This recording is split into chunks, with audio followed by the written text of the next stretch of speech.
My name is Alice Valdez. I'm the Executive Director and founder of MECA, and this is Liz Salinas, our Program Director. And we are very pleased to welcome all of you here, the community, activists, immigration lawyers, organizations that do immigrant work, and all the media. I must say this is the first time we've had this much media in this building. We are an organization that has served for almost 40 years, immigrant families. And I'm gonna get a little cry here. I am heartsick over what happened today with the Supreme Court. And a lot of people will come up here who are much more knowledgeable and speak to you. But we do direct services to these families, and we know what wonderful people they are. Ms. Salinas will speak to you. Just one second.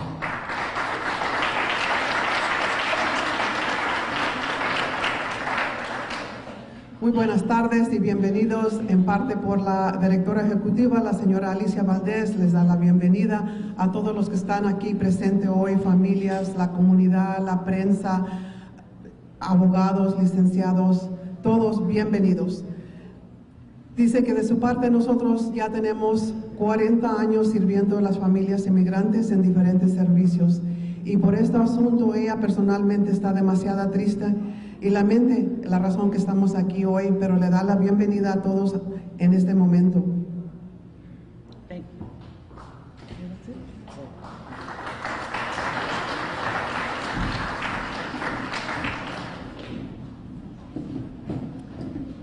Hi, good morning, good afternoon. I'm Kate Vickery. I'm the Executive Director of the Houston Immigration Legal Services Collaborative, and welcome and thank you all for being here. I'd like to welcome up to come stand behind me members of the Houston Immigration Legal Services Collaborative and our speakers this afternoon. So come on up.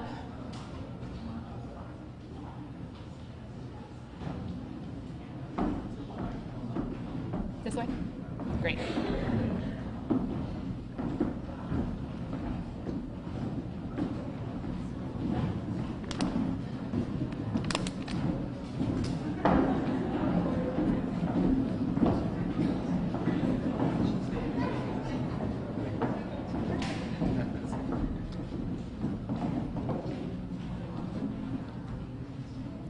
Do double lines. Get close, everybody. Okay. Squeeze in, squeeze in. So as you can see, the Houston Immigration Legal Services Collaborative represents a wide variety of organizations here in Houston. We like to think of ourselves as the good guys of providers of free and low-cost legal services for particularly low-income immigrants in the Houston area. And our goal is to help build capacity within these organizations and help them provide the highest quality services to immigrants as possible.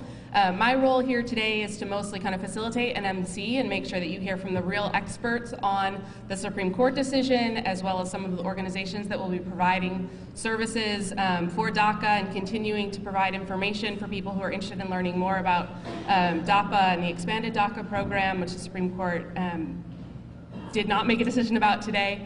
So I kind of want to tell you who you're going to hear from today.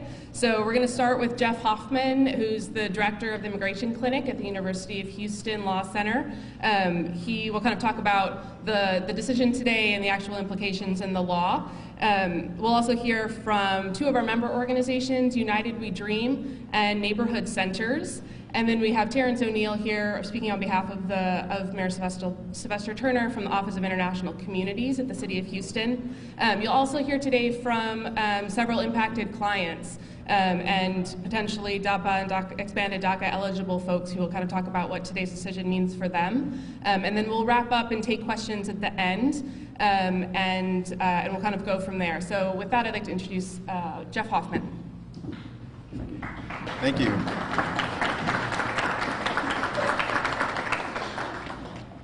Thank you very much. I'm pleased to be here. My role is as the director of the University of Houston Law Center's Immigration Clinic to talk about the legal case and just discuss briefly in a couple minutes what I think the legal ramifications are, what the decision means, and what we can expect in the future. The first point I think to make is that this was not an unexpected decision.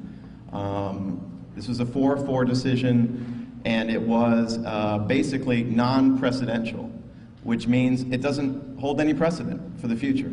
What it does is it leaves in place Judge Haynen's decision from Brownsville, and it leaves in place the Fifth Circuit decision. And therefore, the injunction relating to DAPA and the expanded DACA 2014 is still in place. I think it's really important, though, also to emphasize that the lawsuit, number one, and this decision today, has nothing to do with the original DACA. So people are still eligible for DACA 2012, and I think that that's something that we should emphasize here today, that this decision should not make people afraid to explore their immigration relief. People still have the possibility of going to licensed attorneys, members of the Houston Immigration Legal Services Collaborative, which are great vetted organizations of legal service providers here in the Houston community that can help people. And people should not be afraid to do that just because the decision came down today and left the injunction in place. The most important thing to remember also is that we are a community here in Houston, and we have a very, very special legal community here. And we have a great need to help a lot of people. There are about 200,000 people that's been estimated that could have been helped. But remember, some of those 200,000 may be eligible for other types of immigration relief, and we need to explore those options. I would also emphasize, don't go to notarios, don't go to people who are not licensed. People need to make sure that you're getting the right kinds of advice from attorneys who do immigration law and are licensed, or BIA accredited representatives in the Houston Immigration Legal Services Collaborative. I guess the last thing I'll say, and we'll take questions later, is that the case will now proceed on the merits. The case will proceed in front of Judge Haynen. My understanding is that there's another hearing scheduled for August, but that doesn't mean the case will be heard in August, but it'll be set sometime in the future. And as we said in the press release, which you should all be aware of or have access to, we have a press release that's being issued by the Houston Immigration Legal Services Collaborative. There could be further appeals, and there may be further appeals based on the ruling. Right now, there is no ruling with respect to the merits. I'll say this again. There is no ruling with respect to the merits of the constitutionality of the Obama DACA expanded program, or DAPA. So, although this is not the news that many of us wanted to hear, it's not the end of the fight, and it's not the end of the litigation. Thank you.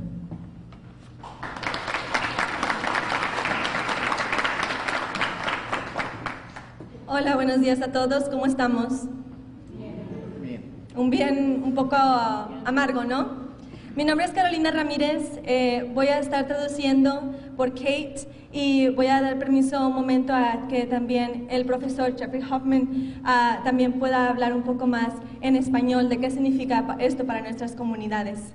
Mi nombre es Carolina Ramírez, soy de Unidos Soñamos aquí en Houston y básicamente durante la introducción, Kate, que es la directora ejecutiva de aquí de la colaborativa de Houston Immigration Legal Services Collaborative, o HILS, ella estaba mencionando cómo como organización, como colaborativa, nuestro compromiso es ayudar a la comunidad inmigrante. Somos como los good guys, ¿no? Las personas que estamos al lado de la comunidad y ayudamos con las solicitudes de aplicar para otros tipos de estatus migratorios. Y bueno, el día de hoy estamos unidos y queremos dar un mensaje claro. Hoy el programa va a ser así. Mencionamos un poquito de qué significa esta decisión.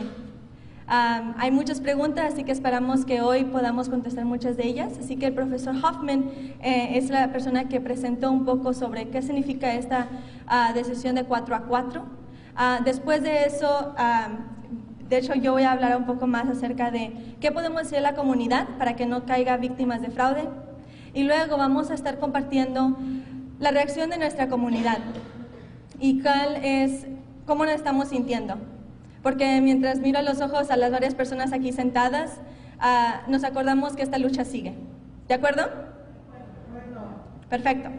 Entonces, en cuanto a la decisión que se mencionó de 4-4, lo que mencionaba el profesor Hoffman es que la decisión en sí de si era constitucional el programa DAPA no se ha decidido. Que eso quede muy claro. Los jueces hoy decidieron que 4-4, que la pausa va a continuar. Entonces, se puede decir que la decisión en sí no fue tomada sobre DAPA y si es constitucional o no. Lo que significa los siguientes pasos es que este caso va a regresar a Texas, a la corte de Judge Haynen. Si se acuerdan, Judge Haynen fue la persona que al principio anunció, de acuerdo, anunció el injunction o la pausa que tuvo muchísima gente esperando. Los méritos del caso no han sido decididos. Los méritos del caso no han sido decididos y lo que significa es que en sí estamos esperando a ver lo que decide la Corte Baja o la Corte de Judge Haynen. No esperamos muy buenas noticias, pero que quede muy claro que el DACA 2012, o sea, el DACA 2012 que afecta a jóvenes indocumentados, que fue anunciado en el 2012, ese no ha sido impactado. ¿De acuerdo? DACA 2012 continúa. Hace un poco de tiempo, el Hughes anunció un press release que también explica un poco más acerca de este caso y los pasos siguientes. Que quede también claro que hay varias cosas que pueden pasar, incluyendo que este caso se apele y de nuevo haya una posibilidad de que exista DAPA. Le quiero pasar el micrófono de nuevo al profesor Hoffman por si acaso hay algo más que se debe de explicar acerca de esta política migratoria. No, let me just add. Okay. So, just to emphasize, and thank you very much for that excellent translation. Just to emphasize, people may still be eligible for DACA 2012, which means you're under the age of 31 as of June 15, 2012, came to the United States before reaching your 16th birthday, have continuously resided in the U.S. since June 15, 2007 up to the present time, physically present in the U.S. on June 15, 2012, had no lawful status on June 15, 2012, are currently in school, have a GED, in the armed services, etc., have not been convicted of certain crimes. So I want to emphasize that because people are going to continue to age into and be eligible for DACA 2012, and as I said previously, we should emphasize that people should still seek legal help in that regard. Queremos enfatizar muchísimo que mucha de nuestra comunidad que sigue siendo elegible para el DACA 2012 puede seguir aplicando, que el miedo no nos rija y que no nos acapare para seguir buscando apoyo para el DACA 2012. Las personas que se verían impactadas y que siguen pudiendo aplicar y renovar su permiso de trabajo son las personas que son elegibles por las cosas que siguen. La persona fue menor de 31 años en el junio 15 de 2012, que llegó al país antes de cumplir los 16 años, que ha estado viviendo en el país, en Estados Unidos, desde junio 15 de 2007 hasta el presente, que esté o en la escuela o que haya obtenido un programa de GED o algún programa educacional requerido, y que no tenga estatus migratorio. Por último, que la persona no tenga antecedentes penales muy graves. Y podemos explicar esto un poquito más. Pero queremos quedar claro que el DACA 2012 sigue en pie. Ahora, para un recordatorio. Levanten la mano si conocen a alguien que ha sido víctima de fraude. So I'm asking folks, so now we're going to switch to, do you know anyone who has been a victim of fraud from our community? And there's some folks in the audience that raised their hand. We want to make sure that it's really clear. Is an application available to apply for DAPA? No. There is no application to apply for DAPA or expanded DACA. Correct? Así que cuando una persona les pregunte, ¿hay una solicitud para poder aplicar para el DAPA? ¿Qué les decimos? No hay solicitud actualmente para aplicar para el DAPA. ¿Y para el DACA expandido? Tampoco. Okay, queremos que eso quede muy claro y para que así las personas no caigan víctimas de fraude y que no vayan a pagar dinero para una solicitud que no existe. So we want to make sure that our community knows that and is very clear, so that way they don't pay money for something that they are going to be able to apply for. Por último, le voy a pasar ahora el micrófono a Kate para que haga la introducción a los siguientes presentadores. So I want to pass it on to Kate, who's going to introduce the following folks who are impacted by this case. So actually, before we do that, I actually want to turn it over to Melissa Noriega from Neighborhood Centers, who's going to make a few comments and also talk about the services that Neighborhood Centers has to offer for clients who are impacted by this. Thank you, Kate. And let me take a moment and again thank Mecca and Alice Valdez and her team for allowing us to be here today. Could we give them another round of applause?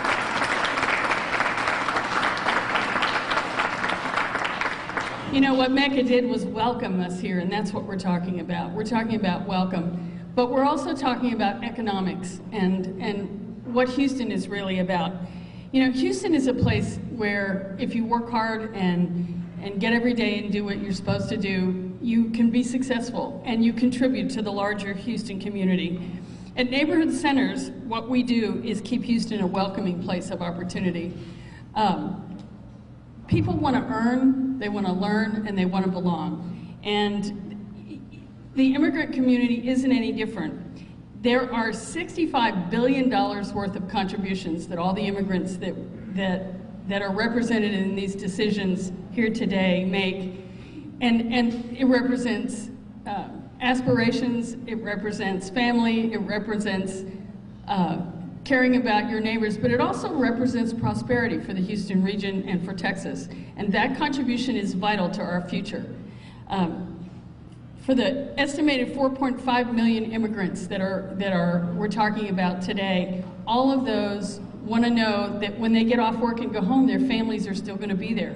That's what we're talking about. We're talking about young people who perhaps have had an opportunity to go to school, coming home, and their parents aren't home because someone came and got them. That is not something that most of us deal with, and I think it's important that you understand in the larger audience what we're talking about.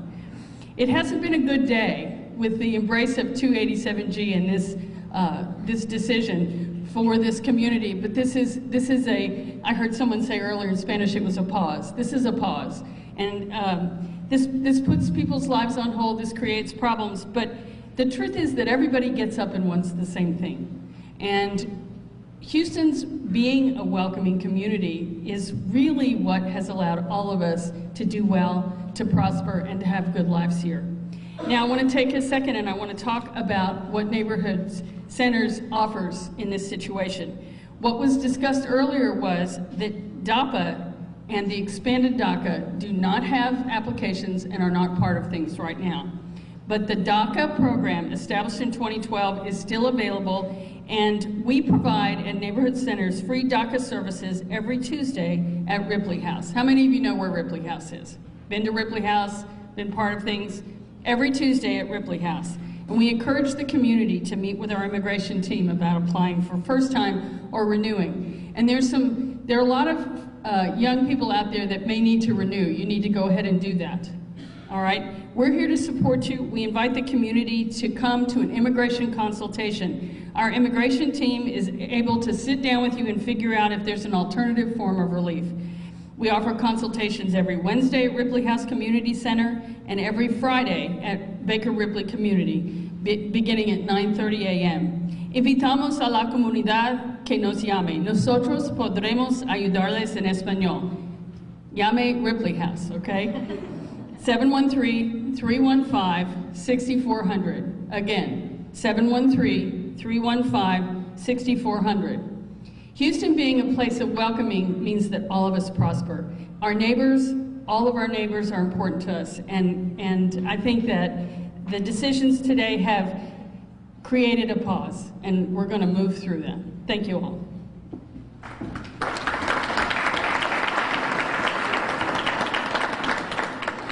Next, I want to invite up Mary Moreno from TOP, who's going to introduce one of our impacted clients.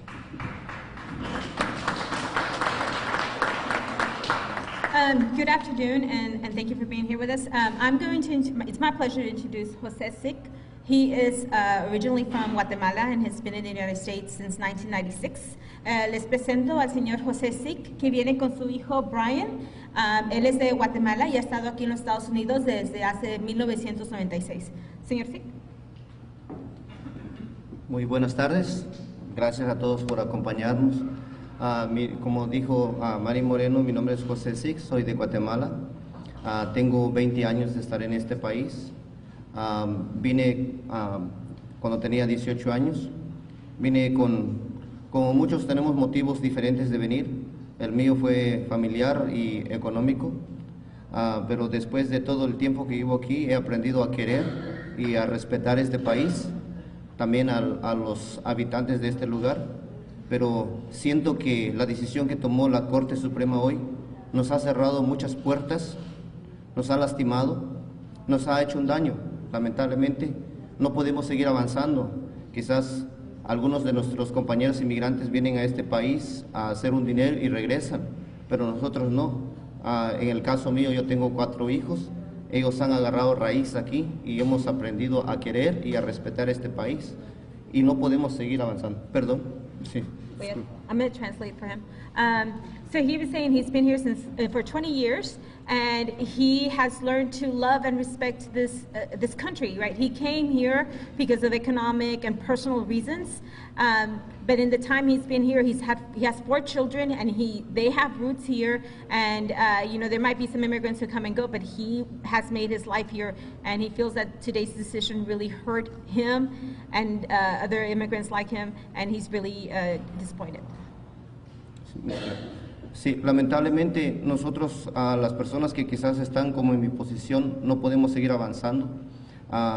Que si tuviéramos alguna oportunidad de demostrar que sí estamos aquí para ayudar, para aportar algo bueno para el país, nosotros los inmigrantes venimos a trabajar, a aportar, somos gente luchadora, no somos gente mala como el señor, lamentablemente voy a mencionar el nombre, el señor Trump menciona.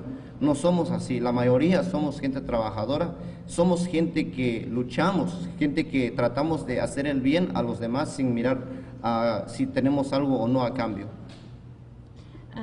He's saying how the immigrants like him, they come here to fight. They've been fighting their whole lives, and they're not bad people like Mr. Trump says they are, that the majority are really good here. They come to work and to contribute. Sí, y espero que si en un futuro la Corte Suprema tenga otra oportunidad en tomar una decisión, espero en Dios que tome el control de ellos, de sus pensamientos, y que se pongan a pensar no solo en las cosas políticas, sino que también en las vidas que están en sus manos, como no somos objetos, sino que somos personas que sentimos, que pensamos, que también somos como ellos. Quizás no tenemos el papel como ellos lo tienen, pero somos personas también. Y también quiero recordarles también que personas como yo tenemos hijos. En el caso mío yo tengo 4 hijos. El mayor de ellos tiene 16 años. En 2 años va a votar. Y yo sé que a ellos no se les va a olvidar quién nos dio la espalda. He's hoping that if the Supreme Court ever gets another chance to hear a case of immigration, that they'll remember that the people, not just the politics, that there are people involved, people like him. They're not objects, they're people. And he also wants politicians who sided against them to remember that they have kids. In his case, he has 4 kids, and the oldest one is 16. And he's going to vote in 2 years, and he's going to remember who did not support his parents.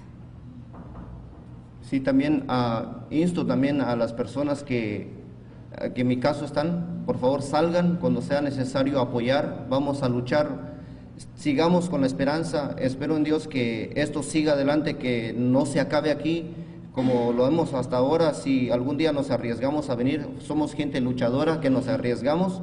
Seguiremos así, seguiremos luchando, seguiremos con la esperanza y la fe en Dios que un día esto pase y sea una buena y excelente noticia para todos.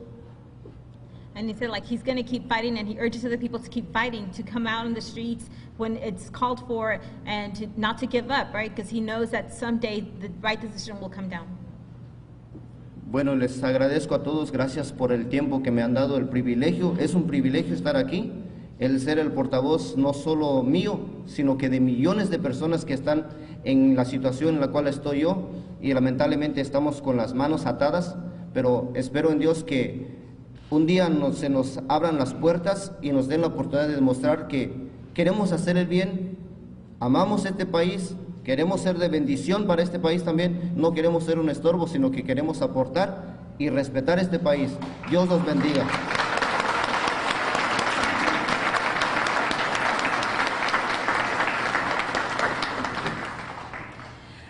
So now it's my pleasure to introduce two amazingly powerful, fearless women to come up here. Es mi orgullo ahora presentarle a dos mujeres luchadoras, inmigrantes, que también estarán aquí compartiendo su historia, así que si me permiten venir para acá.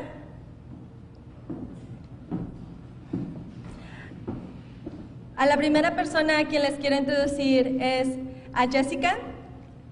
Jessica es de parte de United We Dream. Es una mujer muy luchadora y es una estudiante aquí en Pasadena, Texas. Así que le voy a pasar el micrófono para que ella hable de su historia. Gracias. Hi everyone, my name is Jessica Huerta. I was born in Acapulco, Guerrero, and I'm currently attending Deer Park High School. I would have been eligible for this administration relief. We came to the United States risking all, risking our lives, leaving everything behind for our better life. Now I work in a restaurant and I have fear. I have fear of being deported. I have fear of being stopped.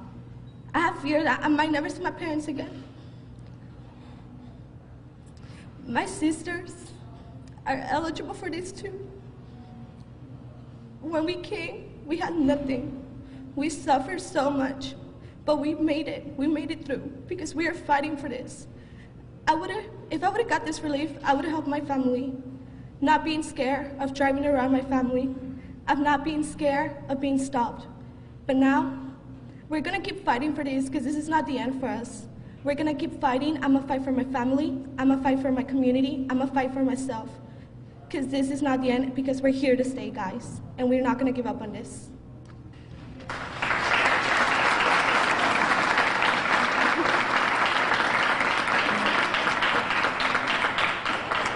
Thank you, Jessica. So now I'm going to hand it over to an amazing mother. Her name is Gabriela. Ahora le voy a pasar el micrófono a una mamá increíble y su nombre es Gabriela.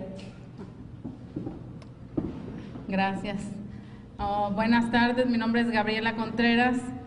Pues yo, como todos, estoy un poquito decepcionada por la situación de que no aprobaron DAPA, porque yo soy una madre de familia que entro en ese programa y la verdad estoy un poquito triste.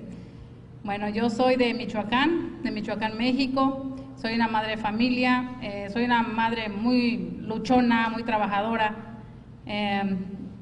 Yo tengo un negocito de pasteles y de comidas para eventos y estoy un poco decepcionada porque pues mi gran sueño es tener algún día una pastelería, ¿verdad? O algún negocio formal y realmente pues nos ponen muchas trabas cuando no tenemos realmente un seguro social, ¿no? Entonces nosotros somos como invisibles en este país y la verdad somos personas que valemos mucho, yo me considero una persona de valores.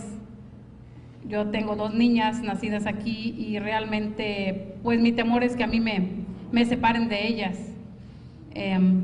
No quiero ni pensarlo porque realmente vive uno en un trauma total, ¿no? Trata uno de tranquilizarse en esta vida, en este país que estamos, porque así lo decidimos, Queremos al país, yo estoy muy a gusto en este país, pero siempre anda uno con temores, ¿no? Que si sales, que si te va a pasar esto, que si te detienen.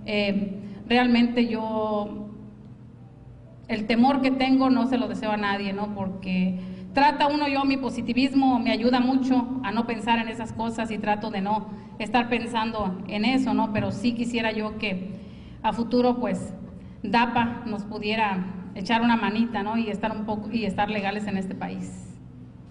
Como madre de familia, pues exhorto a la gente y que nos empoderemos y que nos apoyemos y que pues logremos que nuestras voces se oigan, ¿no? Que nuestras voces se oigan y que pues logremos que nos apoyen con DAPA. Muchas gracias.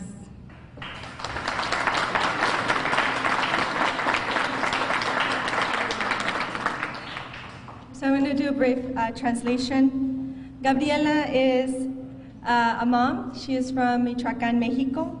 She has her own business. She sells cakes for special occasions.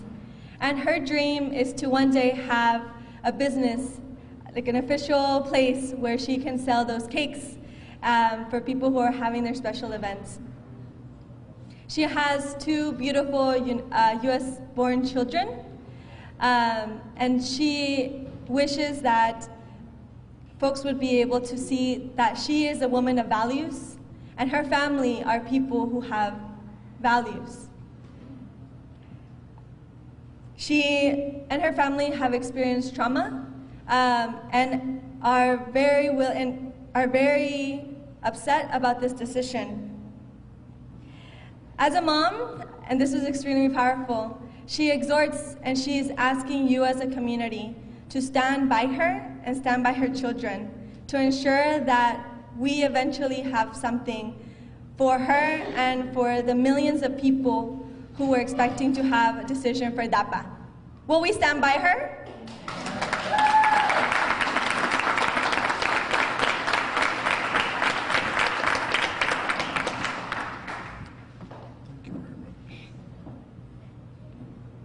Extracting a microphone.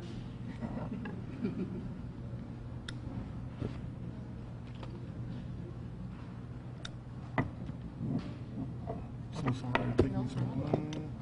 Yours would be in the middle, though, of course. Yes, ma'am. Okay, great. Thank you. Thank you. No problem. So I want to introduce now Terrence O'Neill, who's with the Office of International Communities at the City of Houston, who's going to make a brief statement on behalf of the mayor. Okay. Well, I don't know what can be said that really hasn't been said already. We've heard some very poignant and touching stories from people that have come to this country to make a better life for themselves. That's really what the American dream is about. It's people coming here to pursue happiness in their own way and to find a better life than the life they had from the place that they came. And that's really what Houston is about.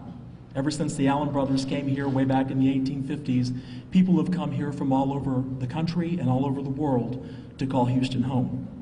The city of Houston is not happy with the decision, or I should say quote-unquote decision, that has been made today by the Supreme Court.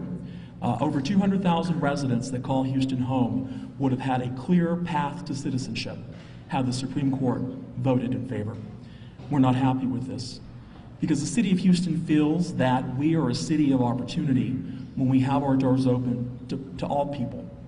We're a city of economy, of finance, a city of tourism, of industry, and in order for us to keep that economic engine alive, Houston has to be a welcoming city. Houston has been welcoming to immigrants for a very long time, and we want to continue that tradition in the city of Houston, despite what the ruling of the Supreme Court might be. And so I want to encourage all of you who may feel a little disheartened and sad about the decision that's happened today. This is not the end. We have a legal expert in the back that is going to, well, has talked a little bit about what this decision means. But I really want to encourage residents in Houston, citizens and non-citizens alike, to join together and to stand in unity, because one day there will be an opportunity for all. There will be a clear path to citizenship for all those who want it. Thank you.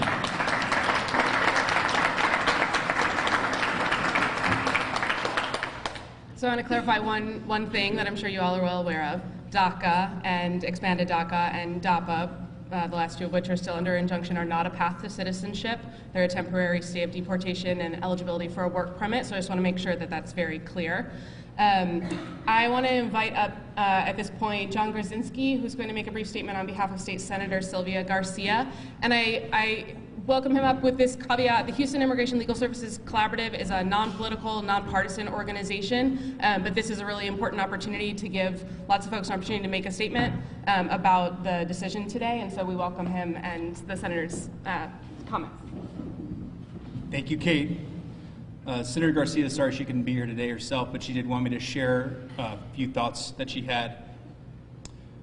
And she said, I'm extremely disappointed the U.S. Supreme Court did not uphold President Obama's order granting prosecutorial discretion for the undocumented parents of U.S. citizens and legal permanent residents. This decision will hurt us economically. DAPA and its precursor, Deferred Action for Childhood Arrivals, has been a tremendous benefit to Texas. In Texas, undocumented youth pay $51.6 million in tuition and fees in 2013 and paid an estimated $1.6 billion in state and local taxes. In 2011, immigrants of all status contributed $65 billion in economic output to the state in terms of wages, salary, and business earnings. But even worse, tearing families apart will continue to cast a shadow of fear over hardworking immigrant workers and encourage their exploitation. Thank you. Appreciate it.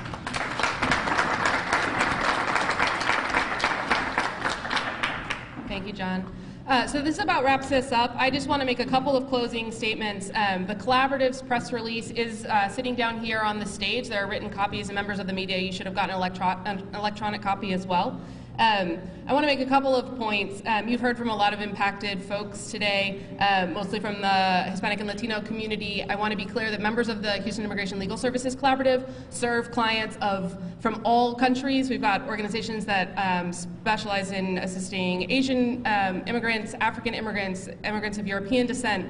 So there are lots of language capabilities within the organizations that are part of our collaborative and who can provide really high quality services for lots of folks. I think in summary, today's 4-4 split from the Supreme Court basically leaves 200,000 people in Houston in limbo. It continues the status quo. There's still no decision on these executive actions, and so we hope that we'll be back here at some point, having a different kind of press conference at some point in the future. I also just want to say that a lot of people out there may actually be eligible for some other form of more permanent relief than DACA or DAPA. You may think that you're eligible for DACA or DAPA, but in fact there may be something even better for you out there, and we really encourage you to seek the counsel of members of the Houston Immigration Legal Services Collaborative who can help you figure out if there might be something even better for you out there.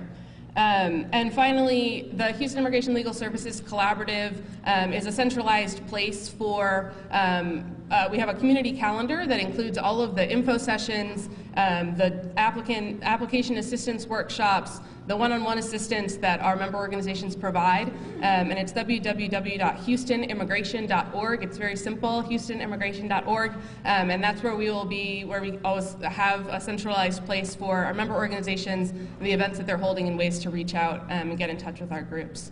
So with that, I'd like to conclude, and all of these folks are available for questions from the media afterwards, and you can either ask them now or capture people individually one-on-one. And again, the press release is down here on the stage. Thank you so much for coming.